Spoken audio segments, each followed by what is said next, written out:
60 के बाद जो कमजोरी आती है वो उम्र की नहीं होती।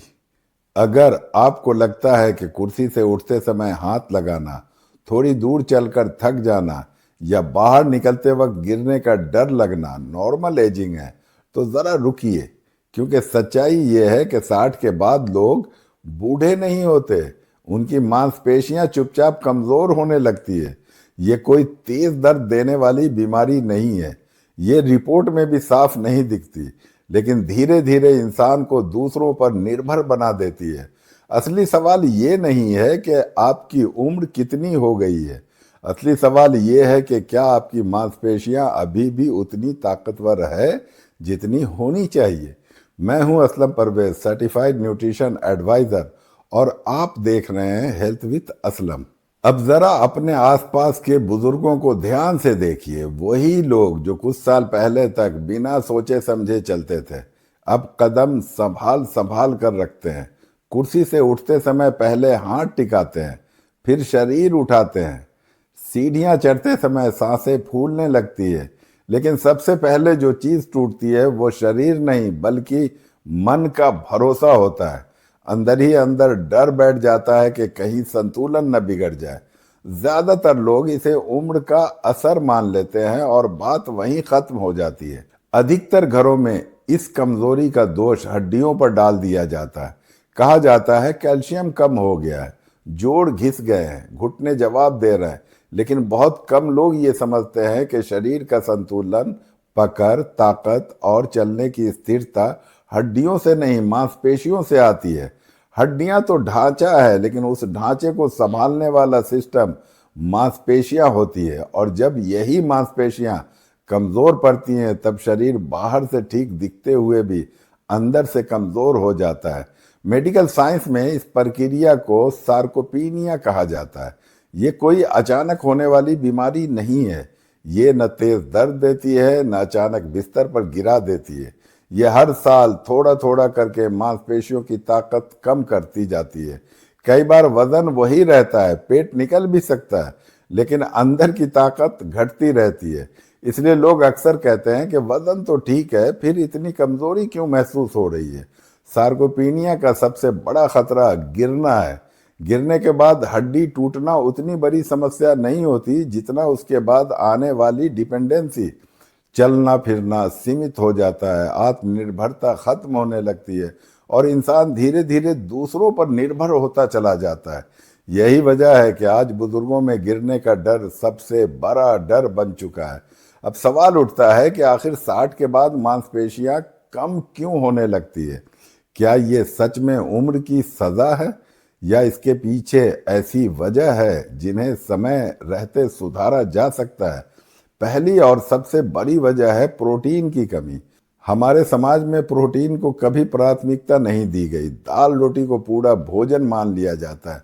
जवानी में शरीर किसी तरह एडजस्ट कर लेता है, लेकिन 60 के बाद शरीर की ज़रूरतें बदल जाती है। उस उम्र में शरीर को पहले से ज़्यादा क्वालिटी प्रोटीन चाहिए, लेकिन खान पान वही पुराना रहता है।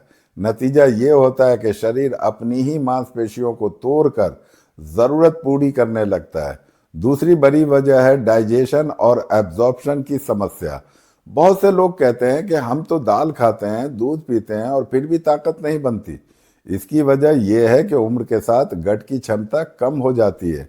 खाना पेट में जाता है, लेकिन सही तरह से एब्जॉर्ब नहीं हो पाता, और जब प्रोटीन एब्जॉर्ब ही नहीं होगा तो मांसपेशियां कैसे बचेंगी। तीसरी वजह है मूवमेंट की। 60 के बाद लोग सावधानी के नाम पर चलना फिरना कम कर देते हैं।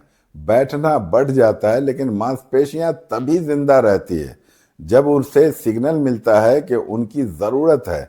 जब मूवमेंट का सिग्नल कम होता है तो शरीर खुद तय कर लेता है कि इन मांसपेशियों की ज़रूरत नहीं है और धीरे धीरे उन्हें कमज़ोर कर देता है। चौथी वजह है विटामिन डी, विटामिन B12 और मैग्नीशियम की कमी। ये तीनों मांसपेशियों के लिए बेहद ज़रूरी है। भारत जैसे देश में धूप होते हुए भी विटामिन डी की कमी आम है। शाकाहारी लोगों में B12 की कमी बहुत ज़्यादा देखी जाती है। मैग्नीशियम की कमी अक्सर रिपोर्ट्स में दिखती ही नहीं, लेकिन इसका असर सीधे मसल्स स्ट्रेंथ और क्रैम्प्स पर पड़ता है। और सबसे खतरनाक वजह है एक सोच कि अब उम्र हो गई है। जैसे ही इंसान ये मान लेता है कि अब शरीर का कमजोर होना नॉर्मल है, वहीं से गिरावट तेज हो जाती है, क्योंकि फिर न खान पान सुधारा जाता है, न मूवमेंट पर ध्यान दिया जाता है। लेकिन एक बात ध्यान से समझिए, सार्कोपीनिया उम्र का नियम नहीं है, ये लाइफ स्टाइल और न्यूट्रिशन की गलतियों का नतीजा है। और अच्छी खबर यह है कि इसे रोका जा सकता है। यहाँ तक कि 60, 70 और 80 के बाद भी मांसपेशियों को बचाया जा सकता है, अगर सही समय पर सही कदम उठाए जाएं। अब आप खुद पहचानिए, अगर कुर्सी से उठते समय हाथ का सहारा चाहिए, चलने में कॉन्फिडेंस कम हो गया है, चीजें पकड़ने की ताकत घट गई है, थोड़ी दूर चलने पर थकान हो जाती है, या हर समय गिरने का डर बना रहता है, तो समझ लीजिए ये सिर्फ उम्र नहीं है, ये मांसपेशियों का कमजोर होना है। इस वीडियो का मकसद आपको डराना नहीं है, इसका मकसद आपको समय रहते जागरूक बनाना है। क्योंकि सही जानकारी अगर सही समय पर मिल जाए तो बुजुर्गों की जिंदगी सिर्फ लंबी ही नहीं, मजबूत और आत्मनिर्भर भी बन सकती है। अब सवाल ये उठता है कि हम तो दाल खाते हैं, दूध पीते हैं, फिर भी 60 के बाद ताकत क्यों नहीं बनती? यहीं से असली कंफ्यूजन शुरू होती है, और यहीं से असली सॉल्यूशन की जरूरत भी पड़ती है।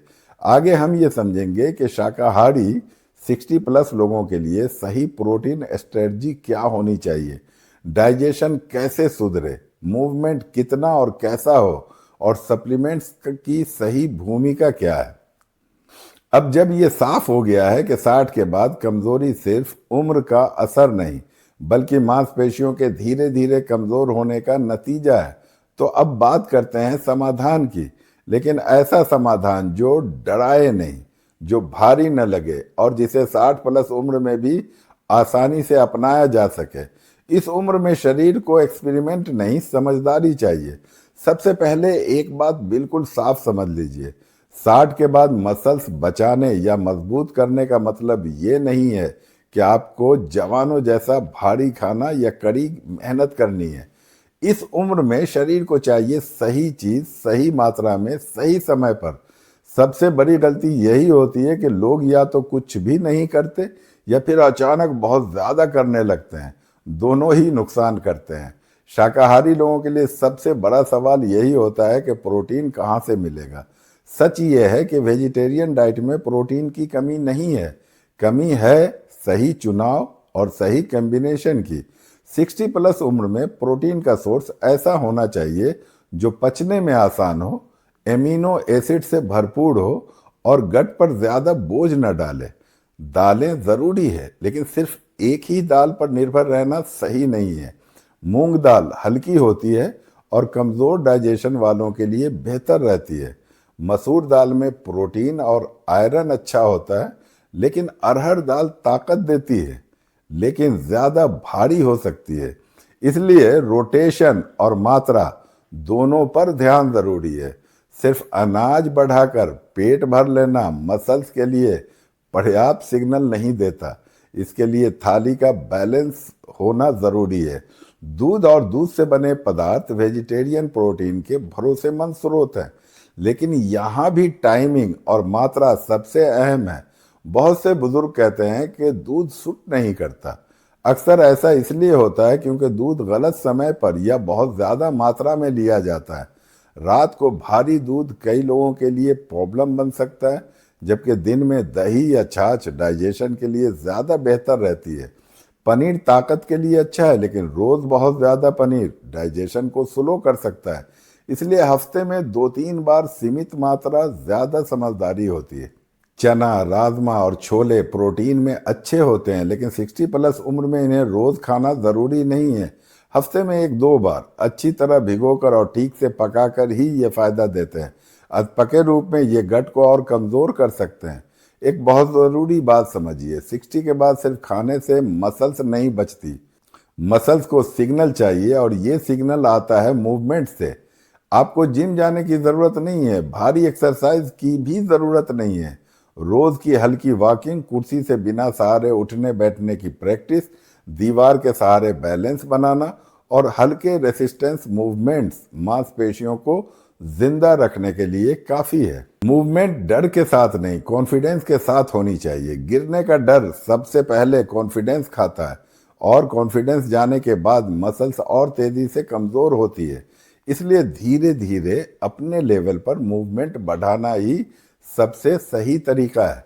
अब एक अहम लेकिन अक्सर इग्नोर किया जाने वाला पॉइंट है प्रोटीन की टाइमिंग। बहुत से बुजुर्ग पूरे दिन थोड़ा थोड़ा खाते रहते हैं लेकिन किसी एक मील में पर्याप्त प्रोटीन नहीं लेते। मांसपेशियों को सिग्नल देने के लिए एक मील में मिनिमम प्रोटीन थ्रेशोल्ड पार करना जरूरी होता है। इसलिए दिन के 1 या 2 मील्स में कंसिस्टेंटली प्रोटीन को प्रायोरिटी देना जरूरी है। अब सप्लीमेंट की बात करते हैं क्योंकि यहाँ सबसे ज्यादा कंफ्यूजन होती है। सबसे पहले ये समझिए कि सप्लीमेंट लेना कमजोरी की निशानी नहीं है। सप्लीमेंट गलत तब होता है जब बिना जरूरत और बिना समझ के लिया जाए। 60+ उम्र में कुछ सप्लीमेंट्स बॉडी को सपोर्ट कर सकते हैं लेकिन ये खाने का रिप्लेसमेंट नहीं होता। विटामिन डी मांसपेशियों की ताकत और बैलेंस दोनों में मदद करता है। विटामिन B12 नर्व्स और मसल्स कोऑर्डिनेशन के लिए ज़रूरी है। मैग्नीशियम मसल्स रिलैक्सेशन और क्रैम्प से बचाव में मदद करता है। अगर डॉक्टर या क्वालिफाइड एक्सपर्ट की सलाह से इनका सही स्तर मेंटेन किया जाए तो मसल्स लॉस का रिस्क काफ़ी कम हो जाता है। सबसे ज़्यादा पूछा जाने वाला सवाल प्रोटीन पाउडर को लेकर होता है। प्रोटीन पाउडर कोई जादू नहीं है लेकिन सही व्यक्ति, सही मात्रा और सही समय पर लिया जाए तो ये एक यूजफुल टूल बन सकता है। जिन बुजुर्गों की भूख कम है, जो भोजन से पर्याप्त प्रोटीन नहीं ले पा रहे या जिनकी मसल्स तेजी से घट रही है, उनके लिए प्रोटीन पाउडर सहारा बन सकता है।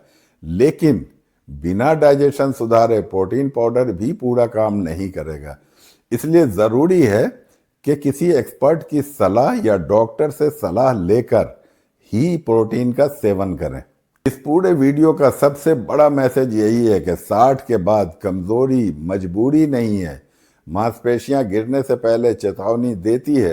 अगर हम उन संकेतों को समय रहते समझ लें तो बुढ़ापा भी मजबूत, सुरक्षित और आत्मनिर्भर हो सकता है। ये सिर्फ हेल्थ की बात नहीं है, ये डिग्निटी की बात है। ये उस आज़ादी की बात है जिसमें इंसान अपने काम खुद कर सके और किसी पर बोझ महसूस न करे। दोस्तों, अगर आप इसे देख रहे हैं तो ये सिर्फ जानकारी नहीं है, ये आपके या आपके माता पिता के भविष्य की ताकत है। इस जानकारी को उन परिवारों तक ज़रूर पहुंचाइए जिनके घर में 60 साल से ऊपर के लोग हैं। वीडियो पसंद आया हो तो लाइक करें, कमेंट में ज़रूर लिखें कि क्या आपको सहारे की ज़रूरत महसूस होती है। नॉलेज ही प्रिवेंशन है, प्रिवेंशन ही है बेस्ट इलाज। स्वस्थ रहें, खुश रहें, मुस्कुराते रहें।